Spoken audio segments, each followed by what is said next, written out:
How do I track my macros accurately? Totally changed my life. In 3 months, my body was already transformed. At the end of the day, I try to pick what's best for the client, right? Like any diet could work, but what's going to be the most adherable? I can track macros, but it's easier for me to say no to the chips than it is to see how many can I fit in, and then knowing that I'm going to want more later anyway. What I personally noticed is that by following a ketogenic diet, I have less inflammation. So I'm able to train the muscle as intensely as I was before, but with increased frequency. What is going on, yo? Welcome to the Savage Cut on how to get shredded using the ketogenic diet here on the Savage Perspective podcast. I'm your host, Robert Sikes, and this is a compilation of myself and multiple guests over multiple podcast episodes, all sharing knowledge on how to lose body fat with various multiple different ways on a ketogenic diet. If you want to dive deeper into any of these episodes, all of them are linked down below in the description, as well as how to get coaching from yours truly if that's something that interests you. So if you want to dive deeper than you've ever dove before, get leaner than you've ever got before, and truly unleash this savage within, enjoy. How do I track my macros accurately? So this could be very involved. You want to track macros using an app of some sort. I personally use Chronometer. I have used one called My Macros Plus for years. I've since switched to Chronometer because it has a much more involved micronutrient display and just data in that regard. They all do about the same thing. MyFitnessPal is probably the most popular. There's a jillion different apps out there. They're all, again, doing about the same thing. They have a barcode scanning functionality on it. Most of them do. So if you're buying a prepackaged item that has a nutritional barcode on it, and if you scan that, the nutrition automatically uploads to the app. You just have to make sure that the serving size that you are actually consuming is what you are entering into the app, because you might scan an item and it says, one serving, 4 ounces, and then you may actually be consuming 8 ounces. So make sure that what you're actually consuming is what you are tracking in your app. That, along with weighing food out, if you're not eating prepackaged items or raw items that don't contain, that you are weighing out, like for instance, a pound of ground beef is prepackaged, but you may not be consuming the entire pound, and the serving size in that package may only be 4 ounces, of which there's typically 4 servings in a package. So you're going to need to weigh out your food. So use a food scale, weigh that out. I typically recommend weighing out food that's raw and then, tracking that as the raw weight, and just make sure you're consuming any of the fat that is cooked out of that food. So if you're cooking, again, ground beef and there's fat drippings in the skillet, try and consume those in some form or fashion. I like to cook my ground beef and then scramble some eggs in with it to soak up that fat so that I'm consuming the macros that I am tracking. So that is the take on how to track macros. All right, next question. What are some easy keto meal prep ideas? All right, so this one's super simple. There's so many freaking keto recipes out there, so many keto cookbooks. None of that existed 10 years ago. None of that existed even less than that. But there's a whole bunch of options now. I've got a few recipes on my website at ketosavage.com. But there are recipes in abundance online, on YouTube. There's so much out there for options. There is literally a ketogenic alternative to every carb-based meal. My wife makes this delicious keto pizza that I would honestly put above a traditional carbohydrate-based pizza any day of the week. She makes this keto cheesecake that's really good. It's not just desserts and stuff like that either. There's literally a keto alternative to everything. However, when it comes to meal prep, I tend to recommend keeping things very simple. If you're meal prepping, you're doing so for a variety of reasons. One is to, save money on food, cut expenses of eating out, cut the variability from a macro tracking standpoint of eating different meals on a regular basis, just streamlining things, controlling for the variables, and getting dialed in, which is what I recommend if you have a body composition goal you're trying to reach. So on that note, try and find foods, try and prep meals that are easily scalable, repeatable, and consistent, and also that are easy to track. So for me, my foundational baseline is pretty much ground beef and eggs. And then I'm typically adjusting my macro distribution by 5 or 10 gram increments. An egg, for instance, is typically 5 grams of fat and like 6 grams of protein typically. So if I'm adjusting in 5-gram increments, adding or subtracting an egg makes things super simple. And then depending on my macro ratio, I'll start with, again, that higher fat ratio, which means I'll typically start with a, 75-25 ground beef. And then as my protein is increasing, I might transition to, an 80-20 or an 85-15 or maybe even a 90-10. So I'm able to eat a pretty similar amount of food volume while not having to really reinvent the wheel when it comes to recreating my meals as my macros change. So ground beef and eggs as a baseline makes things super simple. I have an abundance of keto bricks, obviously, so I'll typically eat 1 keto brick a day, which makes getting my fat macros in much easier, coming from a quality stearic acid source of either grass-finished tallow or organic cow butter. So that'll be, pretty much my day is I'll have, some heavy cream or something in my coffee in the morning. I'll typically have a keto brick as my first meal post-training, and then I'll have my final second meal, which is normally ground beef and eggs as the base, and then I can add butter or, some type of vegetable if I want to consume a vegetable. And that's pretty much my go-to from a meal prep standpoint. But again, don't let that be a limiting factor. There's so many options out there. You can make, keto nachos using pork rinds instead of chips. You can make, multiple different Mexican style themed foods. There's just so many different options. So meal prep is easy, but again, trying to streamline things and just remove variables is key. So finding foods that are easy to track, that are easy to cook in batch, and ideally, partition throughout the week. Like when I'm in a prep, I'll typically cook all of my meals for the coming week on Sunday, and then I'll put those in meal prep, containers, and then I'll just eat those throughout the week, grab it and go, and just have all of that accounted for and remove the decision fatigue that accompanies trying to figure out what you're going to eat. If you already know what you're going to eat because it's already prepped and ready to rock, then you're more likely to adhere to the macro goals for the day and not deviate. So that is very much so the key. Nutritionally speaking, ways you can overcome plateau is to just simply apply pressure in the form of increasing your macronutrient to ramp up your metabolic rate, or if you're trying to lose body weight, being consistent with applying pressure in the form of decreasing that intake over time, and then obviously manipulating the macro distribution to whatever is best suited for your goals. So change prevents or minimizes the likelihood of plateauing. If you are doing the exact same thing every single day without deviation, your body has no reason to change and then therefore will plateau. And while maintenance is a myth, if you are consistently doing the exact same thing without change, without applying pressure, without creating a stimulus, your body is not highly motivated to change beyond its current state. So that is what a plateau is. So finding ways to break free of that, break through that is key. And that is done by applying pressure or alleviating pressure, just simply creating a new stimulus that your body then has to respond to and adapt in some form or fashion. Next question we have, how does the ketogenic diet affect athletic performance?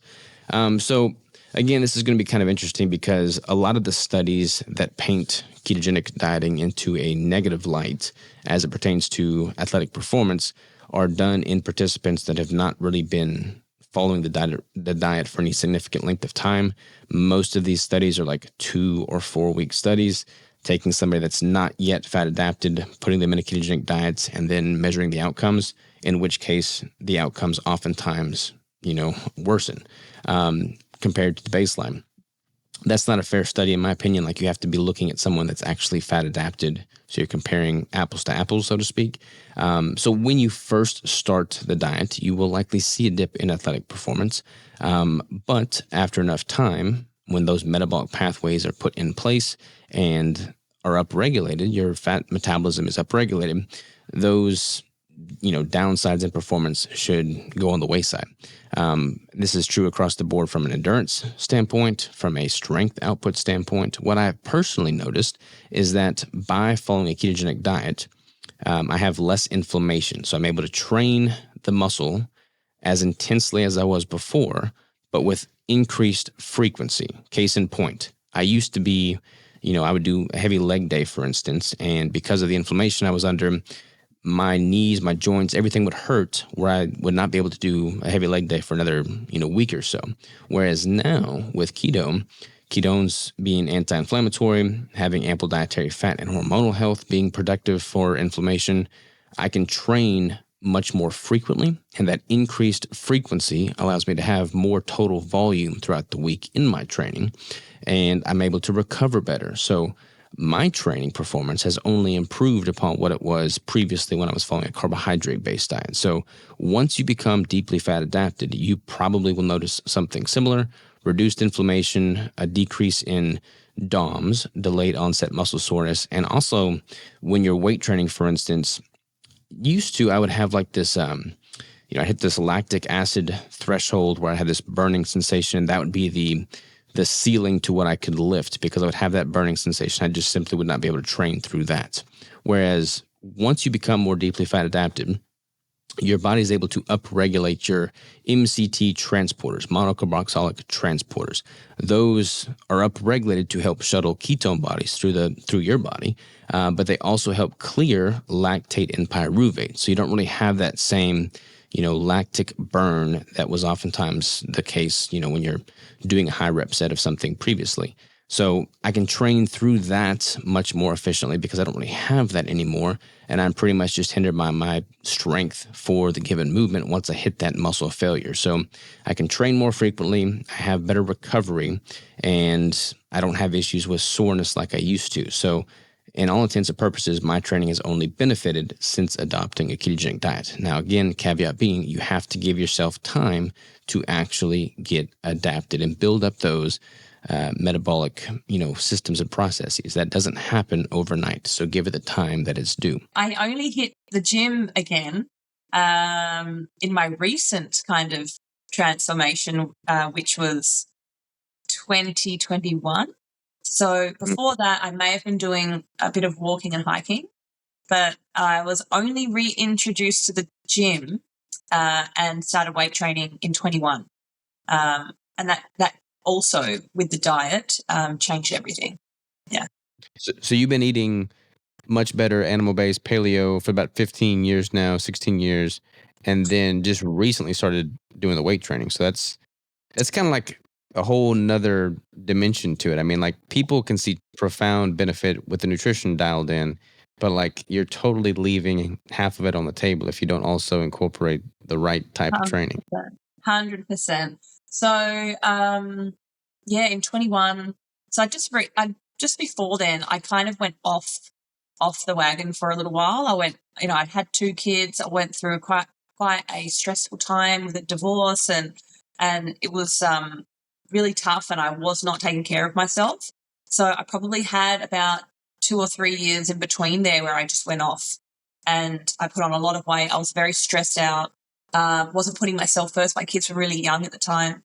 And so, when I found a coach that actually helped put me on keto, and then I kind of, when I met him, already started to lose a bit of weight in the only way I knew, which was, from a paleo approach. But then I met him, put me on keto, and then I started training 3 days a week with weights. And then I learned everything I needed to know about training, and that just changed my life. Yeah, totally changed my life. In 3 months, my body was already transformed. Like you could. I've got an amazing kind of monthly photo that I took in those first 3-4 months, and the way my body changed with weights, I'd never ever had happened to me before. And from then on, I actually, like a year later, I did a bodybuilding bikini category competition.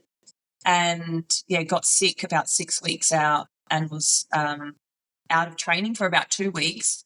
And as you know, that's really hard to stop comp prep with not long to go. So my coach then said, "Oh, you should probably try carnivore for the last 4 weeks and just push yourself and your body to the limit." And I did, and it made a huge difference to how I was looking, and then it was how I was feeling that I really noticed that, gosh, carnivore for me, actually, I love, and I'm really happy to stay here. So I've been predominantly carnivore since. That was 22. And if I'm ever going to kind of not be carnivore, be more ketovore. So mostly high protein, with maybe a little bit of something else in the keto space as well. Yeah. So yeah, I've only been training since 21, and you can't live without it. Can't live without it.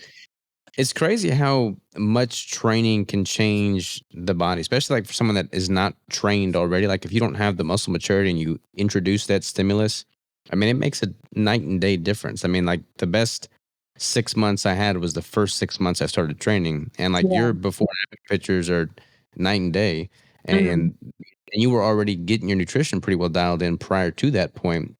So it's like that training was the real catalyst there. Yeah, the training. Look, I often say to people, especially if they're doing carnivore, and keto, because, you can also drop a heap of body fat, doing keto and carnivore. But I actually had a man last night at my event. He'd lost 25 kilos since February this year on carnivore, an older man. But I could see he was lost a bit of muscle, and he was starting to look like, I said to him, you really got to start building some muscle, because you keep losing that weight and, aesthetically it doesn't look that great. And then, muscle is so important for our health and our strength as we age. So yeah, I wouldn't stop it because of how it makes me feel. And, I had young kids, and I remember when my kids were young, they just turned 10 and 12. When they were young, I was so unfit and not strong, and I couldn't run after them, couldn't go upstairs, just didn't feel like the way I feel now. Now I can do anything with them, and I'm fine. So I guess that's curious. I'm curious your thoughts of my observations over the last few years, because you do keto, but do you have more of a macronutrient approach with keto, or do you have more of a rigid, more like specific meal selection or food sources that they must get in, like for your clients? Or do you have what's your flexibility? Like there's two opposite ends of the spectrum, where are you kind of at, I guess? So I feel very fortunate because I learned so much when I was in my like bro bodybuilding flexible dieting days, and I mean I was able to obviously change my composition effectively with that approach. I don't think it was the optimal approach from like a hormonal or sustainable or metabolic standpoint. So I feel like keto answered a lot of those issues, but a lot of people in the keto diet that didn't come from that background, which is most of them, are very ignorant when it comes to macronutrient partitioning and calories. Like there's a big fear of the calorie word in not all keto people by any means, but like the low carb ketogenic carnivore space. So much so that they like say, okay, calories are totally irrelevant, they don't matter, it's all about hormones, specifically insulin. And that to me is just always frustrated me, because it's like, look, it all matters. Like hormones are very important. Depending on your hormone manipulation, you can, influence how much caloric expenditure you're actually deriving from the food you're consuming. But at the end of the day, a calorie is just a unit of measurement, and all foods have a specific calorie count. They all impact the body metabolically and hormonally differently, but that's just a unit of measurement. So swap out the word calorie for fuel, and then use that. So that's been a big frustration of mine. So I'm always like, when I'm in a prep, I'm 100% manipulating my calories down. I'm very specific with the distribution of those macronutrient ratios, but I would never recommend people throw all caution to the wind and never take into account how much total fuel they're consuming or not consuming. Interesting. Yeah. Okay. So it seems like there's like, with serious dieting, like for prep, like there's manipulation with that total caloric intake on purpose. And it's not just like, there's some people where they won't track anything, right? It's just more like they only use specific food sources. And then in my opinion, I guess, is like, yeah, you can manipulate hormones for the calorie expenditure, like you said. But at the end of the day, the data that you're collecting to manipulate, like when you're getting deeper in prep and stuff like that, I'm just curious if, like, how rigid, meaning like you're on the dot with your caloric intake and your certain macronutrient ratios, like you say, if you're just like really rigid and you eat the same thing every day kind of thing, naturally you might eat similar, if not the same thing every day once you kind of get to low prep numbers because you're like not thinking about having all this crazy flexibility. I don't know how you work. I'm just trying to get my meals in. Yeah, so I'm really rigid with my macronutrient gram goals, Okay. and I tell my clients like, hey, look, because I'm manipulating their macros every single week. Like I update their macros Same. for the Okay. following week, every Friday or Saturday typically, and I'll say, okay, look, your macros are changing every week, pretty incremental changes, 5-10 gram adjustments. Try and consistently get within 5 grams of the goal macros every single day. Like if you're doing that, then I'll be getting good data back on how your body's responding. Then I can make better adjustments for you going forward. And if they're hitting those macro goals, then I'll by definition know what their caloric intake is as well. And okay. So I think you and I are very similar in that capacity then. Yeah. Well, I bring it up. I was just curious. Have you had any scent or hint? And I know we're in different industries, but the whole tracking macros, as I look at it, at least I don't want to speak for you, but it's like you're accumulating data. It's just like the scientific method essentially, right? At the end of the day, like you're in high school, college, whatever, and you're doing these, you have a control group, you're trying to create a control at least, and you're testing variables and whatever adjustments or a ratio or whatever. But, and then you get a bunch of feedback, see what the outcome was, and then based on the outcome, change the plan kind of thing, right? You're making the adjustments and you kind of do that every week. That's like more of a scientific approach. I feel like it's pretty much scientific in that capacity, but I feel like, or maybe observed that the whole tracking macros might be perceived to a new user, a new person and going into fitness as almost like a fad diet. Yeah, it's weird, man. Does that make sense what I'm saying though? Yeah, no, for sure. Like I'm a big advocate for tracking macros. I don't think people should be a slave to macro tracking. Like I've always told people, like if you're happy with how you look, then don't become a slave to tracking macros. And I think that if you are regulating your blood sugar response, and if you're eating real quality food that is nutrient dense and not hyper palatable, you can be more intuitive with your eating because your body's going to be giving you better hunger signaling cues, and you're not as at high risk of overindulging. But if all those criteria are met and you are still not happy with how you're looking, then what can be measured can be managed. So take a very objective view towards things, get these metrics in place, and then figure out what needs to be manipulated to actually reach the goal. So like, I'm totally for it, especially if you're having a very specific goal in mind. And like with the bodybuilding prep, like you can't intuitively get sub 5% body fat. Like your body's going to fight you. So like you got to look at the numbers. But yeah, there's people that are very opposed to tracking because they look at it as not necessarily a fad, but more of like a disorder almost. Like, hey, that's bad. Yeah. So that's where it's just been interesting. Sorry about that. Interesting observation. At the end of the day, I try to pick what's best for the client, right? Like any diet could work, but what's going to be the most adherable? Like adherence is always the top priority essentially. And adherence to, like you said, manageable, like actual data that's concrete. But for whatever reason, I don't know if just like everybody, the whole flexible dieting took it extreme, right? And the noise of having Skittles all day and kind of BS like that kind of messed with it. But it just seems to me like, yeah, people, the tediousness from tracking for one, but also it's almost like, yeah, it just seems like it's a food disorder kind of thing. I'm like, well, I try to explain to them, well, do you go to work? Do you get a paycheck, every 2 weeks or every month? Okay. Well, do you have bills that you have to pay?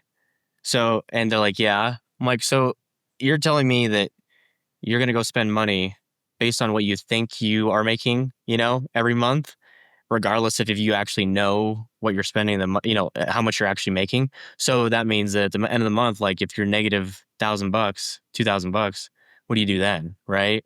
Or does that make sense? Like I try to put a real world example where it's like, well, I'm not trying to be, you don't have a disorder by going to work and making money to pay your bills, do you? Right. It's kind of a similar perspective I try to give, but yeah. Yeah, no, I totally agree with you on all fronts, man. I mean, I feel like, in a very simple time, in a super simple time, rewind the clock 500 years, like Nobody is overweight. We don't have an industry, yeah. We don't have industry, and like you're bartering with your neighbor for like what you need. Like if you need some more eggs, then rather than going and punching the time clock and getting a paycheck in 2 weeks, you can just trade them some of your, wool from your sheep for some of their eggs. Like you can just make it work. And like that is a beautiful, Yeah. beautiful setting. I would love to go back there at times, but like that's not our current reality. Like we have a much more rigid structure, and our psychology, biology, DNA, like we've evolved from that primitive root structure, but like we live in a very different time. So like you have to take that reality into consideration and adjust things accordingly. Like it would be a luxury to not have to track any food, to just have enough activity throughout our needs of survival to stay fit and healthy. But like the reality is you could literally pay the bills by working in front of your computer on whatever job you're doing and not have any movement. So you wouldn't be checking that box, eating hyperpalatable foods that are delivered to you through DoorDash. I mean, like we are so far removed from what we evolutionary have been, coming from, that you have to have all these other interventions in place, tracking being one of them. I agree 100%. Yeah. It's just the adapting over the current society for sure. The reason it changed for me was one day my son and I would go to Disneyland, and he wants to, I'm thinking he's like, oh, we're going to ride this ride. We're going to do this. Well, the first thing he says is, Dad, let's have some ice cream. And that's fine, right? But before I could even say a word, his face goes blank and he's like, oh my gosh, Dad, I'm so sorry. I forgot about your diet. Because for years I had been telling him, no, Dad can't. Dad's doing this thing. And I was like the strict of the strict. Like I was probably the people you see on social media now, but I just wasn't, doing that to people. I was doing it to whoever talked to me. And I'm like, you're dumb if you have a carb. Your carbs are going to kill you. Like I was just on that end of it. Like I was super passionate about it. But then that day kind of changed everything for me. And I just remember getting back to the hotel and being like, man, something's got to change. Cause like I love keto for tons of reasons you've experienced, reasons I've experienced, which is low hunger, low cravings. It's easier for me to say no to things than it is to see how many I could fit in, right? Like I always tell people, I could track macros, but it's easier for me to say no to the chips than it is to see how many can I fit in, and then knowing that I'm going to want more later anyway.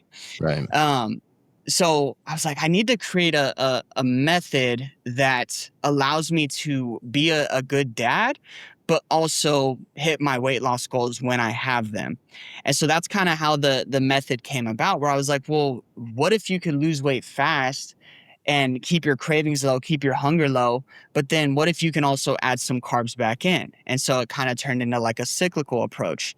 And then it turned into the lifestyle portion, which is having all the carbs that you choose to have. But here's what's funny is most of the people that I work with, we start with strict keto and then we start adding carbs back in. But most of them want to go back to keto because of either their gut health starts getting like crappy, or and I would even say most of them want to do the carnivore side of it. Like not even with the vegetables. They just they experience what carnivore is like and how amazing they feel. But I also give them that flexibility of, if you want to have carbs, here's how to do it. Here's how to keep that blood sugar low. Here's how to keep your insulin levels low. And, if someone has type 2 diabetes, like I'll kind of, hey, I don't think you're ready for carbs yet. But that's kind of how the method was born. But before that, it was like, okay, let me try if it fits your macros. Let me try just calorie counting. Let me try which is what most people are teaching now, is just protein and calories, right? Well, if you hit enough protein, you fill in the rest of your calories with whatever you want, and doing that will naturally keep your food whole foods. Not really, but that's kind of the gist of it. And then, so in that cycle, that's when I'm like creating this process of all this stuff sucks. Like I hate how I feel. I hate what's going on. Let me create something that makes the most sense. And then that's kind of how the lifestyle diet was born. Nice, man. I like it. See, I can totally get behind that methodology. Like for me, I've been strict keto since I started way back when 2014, 2015, because I've just felt so much better with it. But I always tell people, you got to figure out what's sustainable for you long term. And most people aren't aspiring to be like the best natural bodybuilder they can be. So like, I don't need to hold them to that standard by any means. And I try to be I don't want to be dogmatic when it comes to nutrition. People get into these echo chambers, these information silos, and they just like are ruthless. I don't want to be like that. Like if you want to have the carbs, rock and roll, have the carbs. But I totally agree with you in that most of the people that I've worked with or know personally, they'll feel and experience the most benefits and results with keto. And the moment they try and like getting a little frisky and cycling things back in, it's like, man, my gut doesn't feel right, or I've got more cravings or X, Y, or Z. And they're like, let's just kind of go back to home base there with keto. Yeah. And that's kind of what I found too, but it's almost good for them to experience that. Like to realize how good they felt on low carb or no carb or keto and really experience. So like what I always recommend and what I personally typically do is if I'm in a cutting phase, that's when everything's strict. Like it's carnivore. Like I don't really have any vegetables because vegetables just destroy my gut anyway. So even when I do have carbs, it's usually like fruit or potatoes or something like that. But I purposely have more carbs because I have to be able to eat all the food. Like if I'm trying to build muscle, I know that I could probably try to do it like you do with keto or carnivore, but it's hard, like to get all of the nutrition in that you need to try to build that muscle.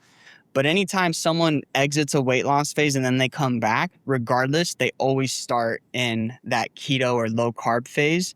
And like I said, most of them just want to stay there anyway because they're like, I did that when I was reversing and now I don't like how I felt. So I'm just going to stick to the lower carb stuff.